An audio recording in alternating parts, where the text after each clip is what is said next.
আমাদের ফ্রিকোয়েন্সি একটা কোশ্চেন সবাই জিজ্ঞাসা করতেছে যে আমরা কিভাবে অনলাইনে টিকিট পারচেজ করতে পারি।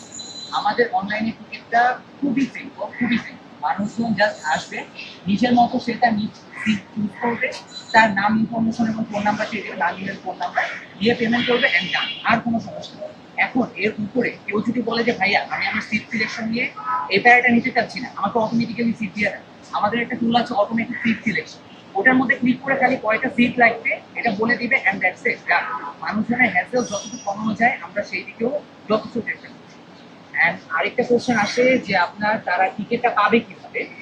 প্রত্যেকটা টিকিট পারচেজ হওয়ার সাথে সাথেই তাদের ইমেইলে পিডিএফ চলে যাবে, প্রতিটা টিকিটের জন্য একটা করে পিডিএফ, এবং প্রতিটা পিডিএফ একটা করে কিউআর কোড থাকবে, এবং আপনারা জানেনই একটা কিউআর কোড শুধুমাত্র একবারই স্ক্যান করে দেবে। একজন গ্রাহক কয়টা টিকিট নিতে পারবে এনি টাইম? এটা হচ্ছে এখনো আমাদেরকে কম্পিটিশন কমিটি পুরোপুরি কনফার্মেশন দেয়নি।